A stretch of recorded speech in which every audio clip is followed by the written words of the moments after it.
So again, evidence against the null, right? Which means we need extreme scores. Extreme scores mean extreme mean differences. It's more evidence against the null. That means it's further away from the null. That also implies extreme z-scores, right? Really high z-scores. The higher the z-score, the further and further away we are from the center, the further and further we are from the null, which means that there's a lower likelihood that the null is true. But again, what counts as extreme? We want to figure out where our difference of 4 falls relative to everybody else. So I know there's a lot on this page, but I'm just walking you through steps that way you have for reference. So let me walk you through the steps. We have a z-score formula, right? We know it's x minus the mean of the population over the standard deviation of the population. So this is a raw score relative to the population, or a probability distribution. However, oftentimes we're not working with the mean of the population and the standard deviation of the population. Since we're talking about means and not raw scores, what we're going to do is replace that x with an x bar, right? So instead of comparing my raw score to the mean of the population, we're now going to compare my mean of my group to the mean of the population. But we're not doing means. We're doing sampling distribution of differences, right? Sampling distribution of differences between two group means. So instead of just dealing with one group mean, or our sample mean, we're looking at group 1 and group 2 in sample 1, right? So we're saying instead of using a raw score x or one mean for our overall sample, what we're going to do is take the mean of group 1 minus the mean of group 2. And that's what we see here. We're going to replace this x bar with mean of group 1 minus the mean of group 2. Right? If you'll notice, in each one of these denominators, we're changing based on the distribution we're using, right?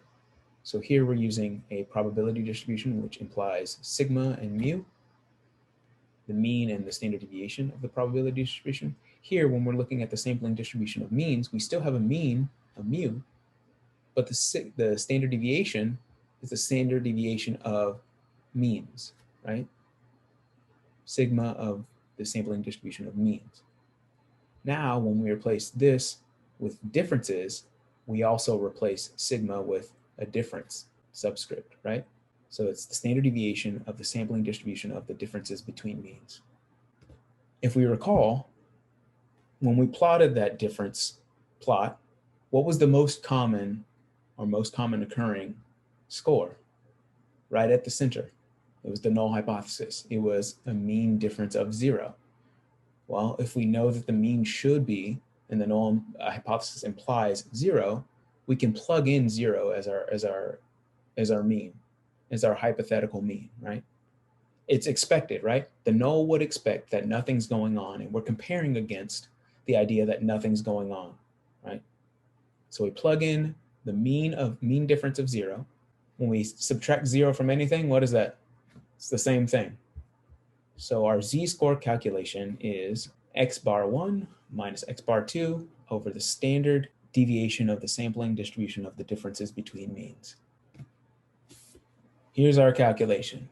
We can take a mean of group 1, a mean of group 2, and then some standard deviation. It's important to know this is still an unknown parameter. Why is that? Well, first off, when we were calculating z-scores for our sample, we had to plug in SD, right? Or we had to plug in standard error of the mean because we were only using our sample. We had to plug in our mean of our sample because we didn't have mu. So now you're telling me I got to calculate this z-score with some standard deviation of a population, right? Or a sampling distribution of differences between means. I didn't take 20 million samples. I took one sample of 2 groups, right? So this is still unknown. We don't have this information, but as you'll see, we have to plug in something different, right? So oftentimes, and by oftentimes I mean just in the next set of slides, I'll just provide you with this, right? Because this is still unknown. We can plug in a value to estimate or approximate that. So let's take our example. Discipline severity, conservative mean is 58, liberal mean is 54, the difference is positive 4. Let's say that I just gave you that standard deviation of the sampling distribution of the differences between means. That's sigma sub x bar 1 minus x bar 2. I said it's unknown because we don't have that sampling distribution of the differences between means. So I'm just going to tell you it's 2. Hypothetically, I gave you it's 2. Now, since I have that information, it's no longer unknown, we can calculate the z-score. So Z is 58 minus 54 divided by 2, which is unknown, but I gave it to you. So 4 divided by 2 is 2. So now we have a Z-score of 2. Now what do we do with that 2? Is it extreme enough? I still don't know if it's extreme enough. That's right. We don't know, but we got a Z-score. We can do something with that. We know that this is the sampling distribution of the differences between means. What we can do is break this up by what we know. We know that the null is represented by a mean difference of 0, right? Null at the center. We know that H1 can exist at both ends of the distribution, right? Extreme scores, alternative hypothesis at the tail. We want to get closer and closer to those tails, right? The closer we are to the center, to the null hypothesis, that's more and more evidence for the null hypothesis. We want to get extreme evidence against. So we want to be really close to that green bar. Right now, we found that our Z-score was 2. So now we have to figure out, is that extreme enough? But quickly, what if we switch groups? Let's say conservatives aren't group 1 anymore. Let's say liberals are group 1. Conservatives are group 2. So now liberal mean is 54. Conservative mean is 58, still the same, but now one's group 1 and group 2. So now the difference between these two means is -4 if we just simply switch the groups. Theoretically, we should be able to switch these groups and it should still work. So what it implies to us is that there's both a positive and negative Z-score value, that the placement of the group should not matter. We're looking for different scores. So we have both a positive and a negative Z-score. Essentially, we have two Z-scores, one positive, one negative. This means that the Z-scores are tested on both tails of the distribution, right? When we're talking about extreme scores, we're not just saying it's extreme high or it's extreme low, it's extreme on either tail. So we represent this by saying Z is plus or minus 2.0. What's an extreme score?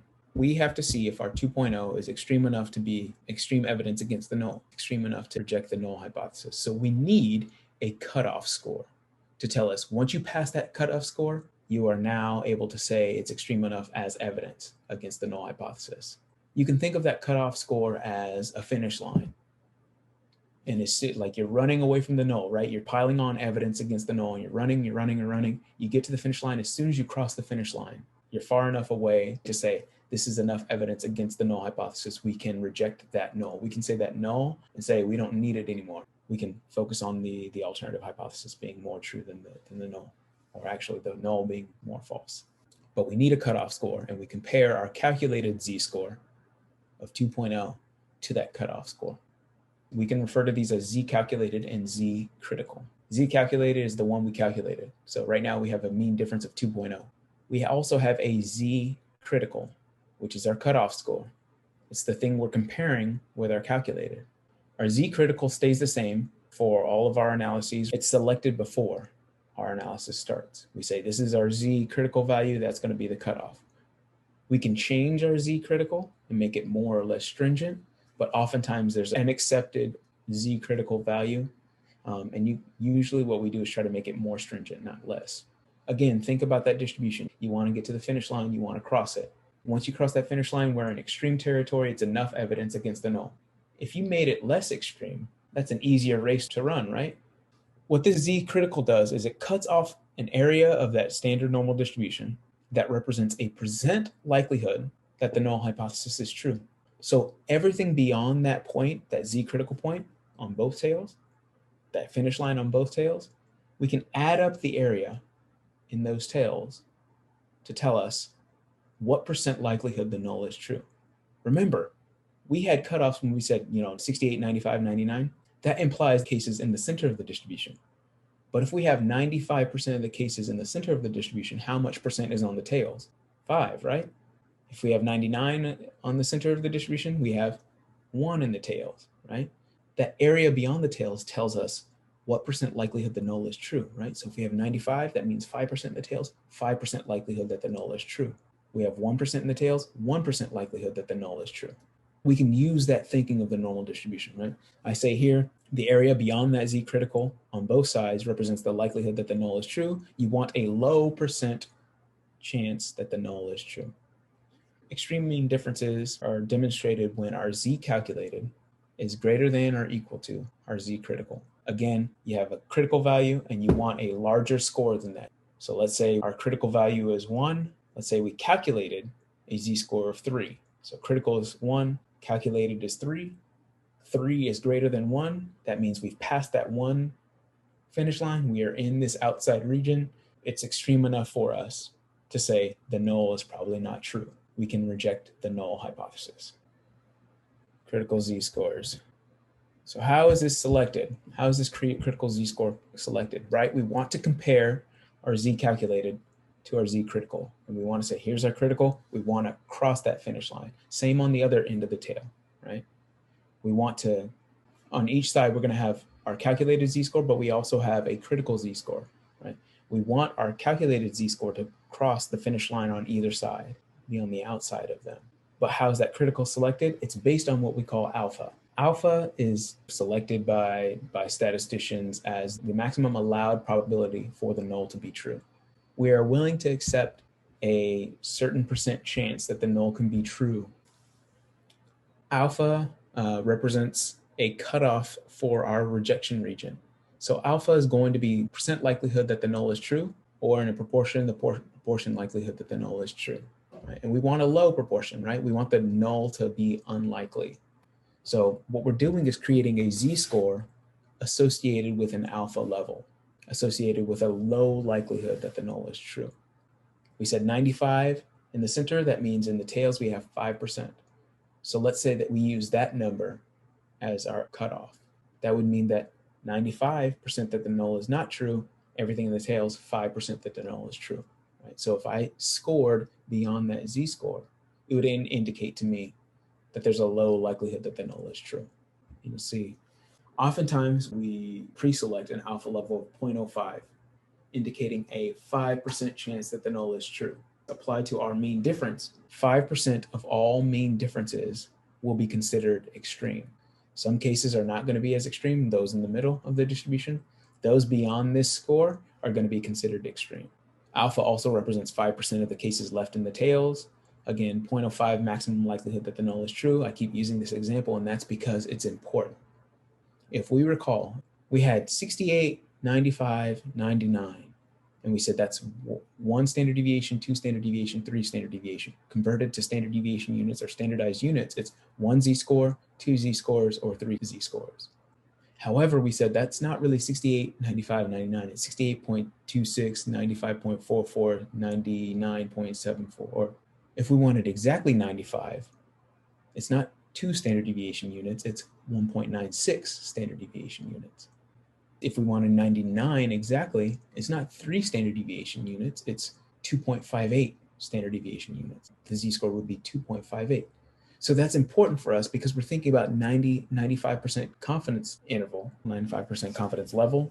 That z-score also indicates 5% in the tails.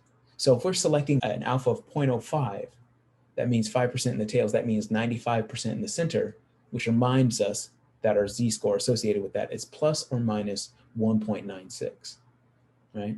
I said that this is already an established alpha level, right? 0.05.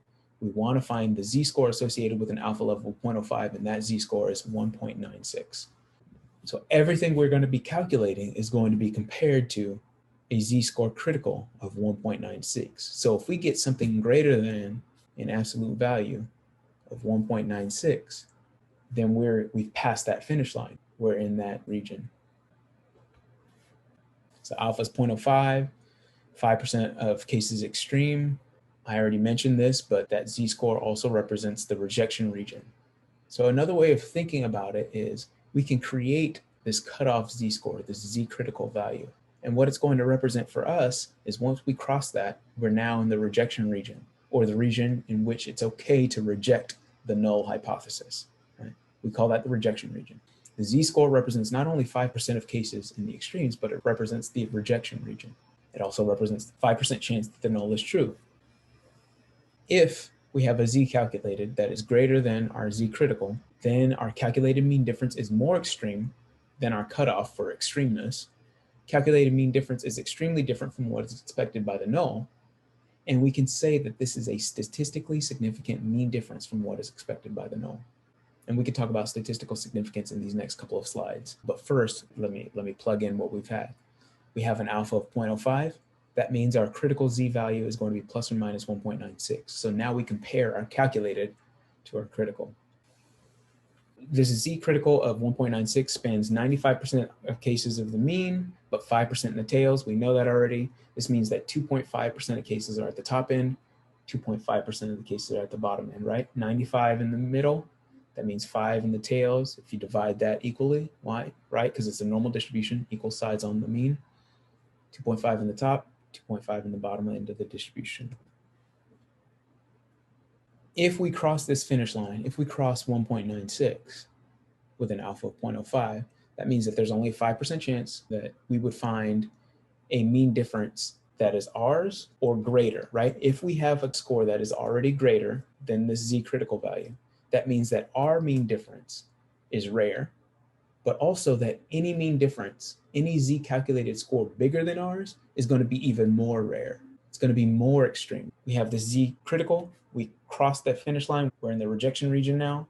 Therefore, once we cross this finish line, we're in the rejection region, we can say we've met the criterion of being extreme enough.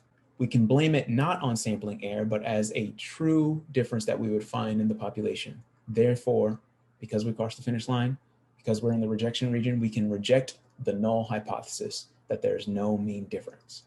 We're trying to cross that finish line. Once we cross it, we're more extreme than what is our cutoff for the extremeness. We are now in the rejection region. We can now reject the null hypothesis of no mean difference. If our alpha is very small, that means a lower and lower likelihood that the null is true. It's also harder and harder to reject the null. You can think of that finish line analogy. We had the finish line at 1.96, meaning 5% in the tails, and that represents alpha of 0.05. Let's say we changed it to an alpha of 0.01. That means 1% in the tails. That means now we shrink the size of the tails a little bit. So now it's harder, right? It gets harder and harder to get to that finish line, to get to the rejection region. So if you set alpha to something smaller, it's going to be harder to reach, harder to reject the null. There's been a big debate about whether or not 0.05 as an alpha level is important, but why not 0.01? Why not 0.1, something less stringent, right? 10% chance. There's no real answer on that debate. What we've decided on is you don't want to find a z calculated value that is right at the z critical value. So our z critical is 1.96. Let's say we calculated a z and it was actually exactly 1.96. And we said our value needs to be greater than or equal to. So in this case, we've met that criterion, right? We're actually equal to, but we're actually just right at that line. So we've met the bare minimum for extremeness. You don't want to just meet the bare minimum. Now, that doesn't mean go cherry picking and trying to finagle your data to make it seem like it's more extreme. What that means is what you found is probably not extreme enough. It counts, but we want to find things that are greater than that. And I say that because people do what's called p hacking, and we'll talk about p in a few slides, but they'll run multivariate models in certain ways to where it's like, I'm not yet at the 0.05 level, I'm not yet at the rejection region, but I know that this variable is also associated with this. So if I throw this other variable in there, it'll push it to significance. It'll push it into the rejection region. And you're like, look, I made it to the rejection region. So generally what we want to see is the critical value, and you're like way beyond the critical value that there's no question that it's a true population difference. So instead of changing alpha, just try to find differences that are more extreme than that. This is just a table to demonstrate breakdown in the z associated z critical values, right? 1.96, 2.58, and 3.29. These are all important because once you start calculating your z's and you're like, oh, I have to compare it to the critical. If you've already memorized 1.96, 2.58, then you know, okay, if I calculated a z of 3.3, you already know I beat 1.96 already. I'm in the rejection region. 0.01, we compare our calculated 2.58. 0.001, 3.29.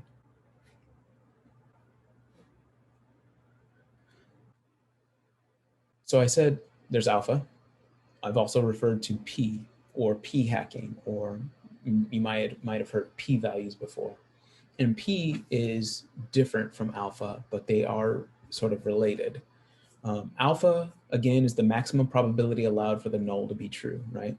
So we set a cutoff and we say, this is the maximum we're going to allow. And oftentimes it's only 5% maximum for the null to be true. We're trying to limit the amount that the null can be true in these cases. P is different. P is a probability representing the actual probability of finding this extreme of a difference given a true null hypothesis. The probability that the null is true in this extreme of a difference, right? So we have a cutoff of alpha of 0.05, but we can calculate a p-value for a specific score. And that's just figure out what that z-score is and everything beyond that score. We said at a z critical value of 1.96 and negative 1.96, we know that 5% are in the tails. Let's say we calculated a z of 2.58. So our critical is 1.96. We've crossed over, we're in the rejection region, so we can reject the null because we calculated 2.58 z. The p-value would represent all of the area beyond that new calculated z of 2.58.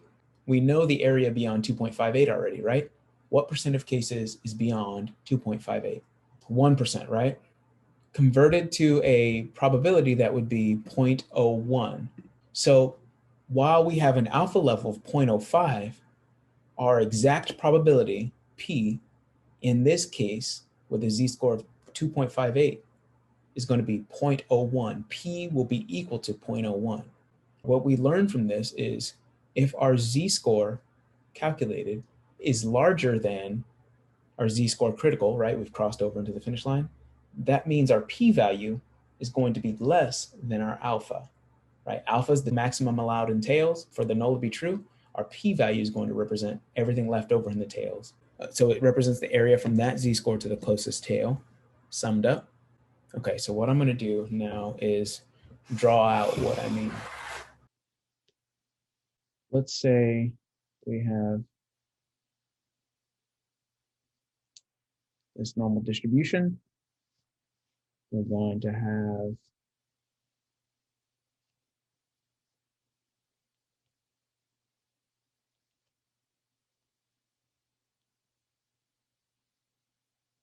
so that's going to be our z-crit. It's going to be 1.96 equals negative 1.96.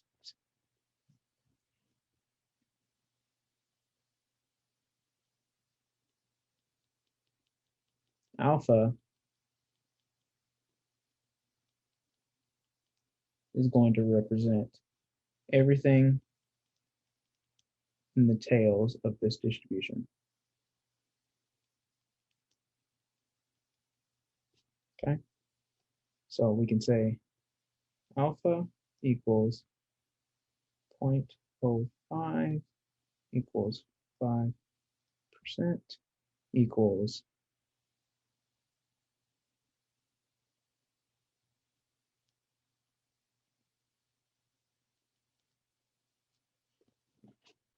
now. What we want to do is compare this critical, our z value, our z calculated to the z critical. And what's going to happen is we want to see, do we get into these black areas? And these black areas are called what? Rejection region.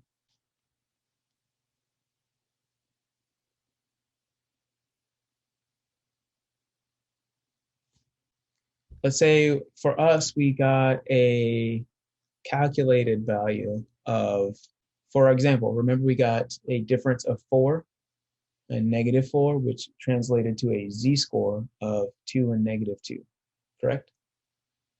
So what we'll do is we'll say z count equals 2.0.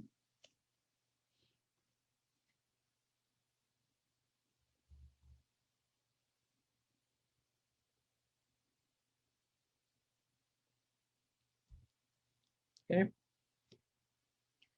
And then what I can do is take this and draw all the area from my z calculated value to the end of that nearest tail.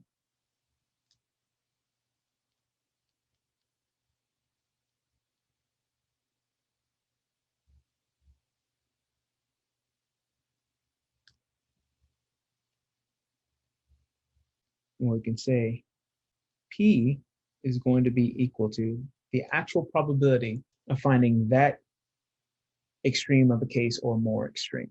So that is the area beyond that point. where our z is calculated. So it's going to be equal to,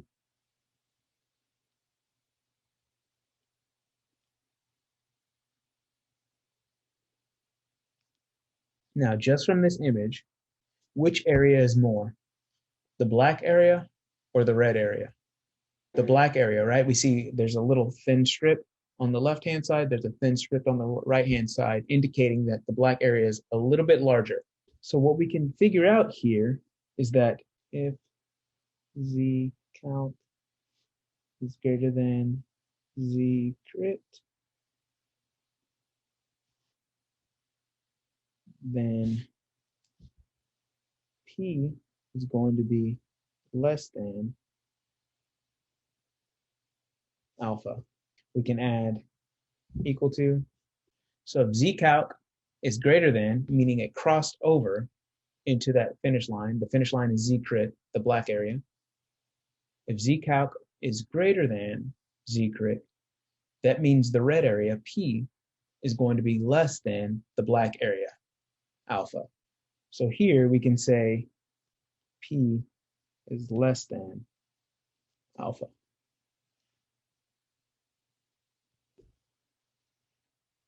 Because alpha is 0.05, we know that p is going to be less than 0.05 because that area, that red area, is going to be smaller than the black area of 0.05. What happens if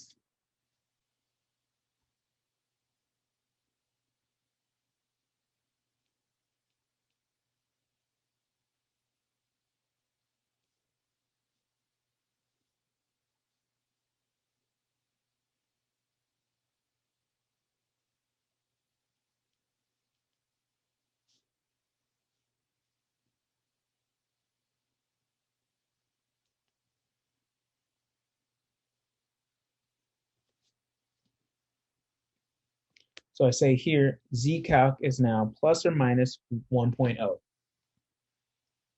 Have we crossed the finish line? No, right? We're outside the rejection region now. We're right before. The rejection region is this, let's go back, change this to black. Rejection region is here, and the black hasn't, the red line hasn't reached the black line. So because of that, if we add up the black region, it's still going to be, no matter what, it's still going to be 0.05. It's still going to be 5%. But the red region is now what? Is it greater than 5% or less than 5%? Greater than. So now you can say P is greater than 0.05. So what we're learning from this is what we need is a z-score that's going to cross that finish line. Once you cross that finish line, your z-score is greater than your critical value. Your calculated z is greater than your critical z.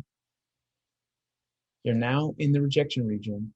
Therefore, you can reject the null hypothesis, meaning you have extreme enough of a score, which indicates that you have a statistically significant difference between these two groups. I'll say that again. You cross the finish line, your z-score calculated is greater than your z-score critical. That means you're in the rejection region, which means you can reject the null hypothesis of no mean difference, which indicates a statistically significant mean difference between these two groups. So again, alpha selected beforehand has an associated critical z. P is based on the data's probability of finding this difference or greater if the null is true. We need zcalc to be greater than or equal to z. If zcalc is greater than or equal to z, then the area of extremes, P, is going to be less than the area of z critical. If this happens, then the difference between mean of group 1 and the mean of group 2 is so extreme that we can't blame it on sampling error or chance. Therefore, H naught, or the null, is probably not true. So the z calculated will be in our rejection region. Therefore, we reject the null hypothesis. Therefore, P is going to be less than or equal to alpha. And if our alpha is 0.05, we just plug in 0.05 for alpha. So z calculated is greater than or equal to 1.96. Then we reject the null. It's in the rejection region. P is less than 0.05. If we had to change this to an alpha level of 0.01, we change out this value for z critical, and it's just 2.58. We change it to P is less than 0.01. And so in our example, we had a calculated value of plus or minus 2.0, right? The severity score between liberals and conservatives.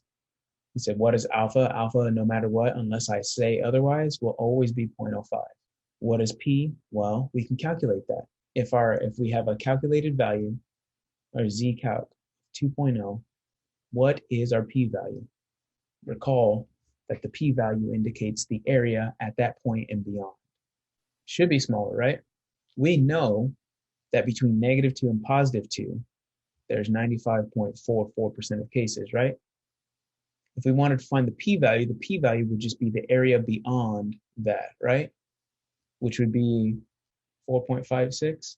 Converted to a probability would be 0.0456. So our p-value as a probability would be 0.0456. And we could say, because we have our Z calculated of 2.0, it's greater than 1.96. That means it's crossed the finish line, it's in the rejection region, therefore we reject the null hypothesis. P-value is going to be less than 0.05, which is our alpha. P is going to be less than alpha, which means that P is less than 0.05. And actually we did find that P is less than 0.05. P is 0.0456. When we had this Z-score formula of the mean difference, and I said, we never know that denominator, right? Sigma sub x bar 1 minus x bar 2. And I just gave it to you that I just took it for granted it was 2. Well, what that is the standard deviation of the sampling distribution of the difference between group means, right? So what that means is we're taking two groups, we're taking a sample of two groups, liberals and conservatives, we'll pull them out, we'll take their means, we'll subtract their means, and then we'll throw that into a distribution. Then we'll do that again and again and again, infinity times. And what would happen is we should expect to find, if we did that infinity times, we would find a normal distribution where most differences tend to cluster around 0, but then there's going to be a lot of difference, within that. How do we know the standard deviation of that? We don't, right? We don't know the standard deviation of that distribution because it is a theoretical distribution. Oftentimes we're not going out and taking infinity samples. Wait, how does one take infinity samples? You can't, right? So it's a theoretical distribution. You can get a lot of samples. It's going to take you the rest of your life, but you can't get infinity samples. So this is a theoretical number, right? But we can estimate that. We can estimate that number based on what we know from our sample, right? If we assume that our samples are coming from that population, then we can use the statistics within our sample as estimates of those population parameters, of estimates of those sampling distributions of differences between means, right? So this is just a standard deviation. So we can use our sample standard deviation with some tricks as that number, right? So we have to estimate it. So we never truly know that number. So we estimate the standard deviation of the sampling distribution of the difference between means from our one paired sample. And when we estimate, it's called the standard error of the difference between means. So we estimate that sigma as a standard deviation of the sampling distribution of the difference between means, and this is how we do it. So instead of sigma sub x bar 1 minus x bar 2, it's going to be SD sub x bar 1 minus x bar 2. So what we're really doing here is taking the variability within group 1 and adjusting for the sample size of group 1. Same for the variability or variance within group 1, but we're taking variance, right? So, and if we sum, we square and then put it back in the original units, just like we did with standard deviation calculation. So this is just an adjustment. It's just saying we're taking standard deviation from our group, but our group is smaller than what we would expect from the population. So we're attenuating that standard deviation, right? That's all we're doing is attenuating. We plug this number back into our Z-score formula and it becomes all of that.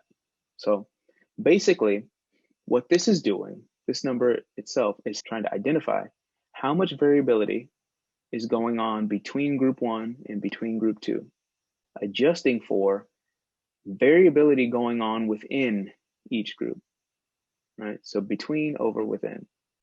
What we've been looking for this whole time is to make sure that group 1 and group 2 are different, truly different.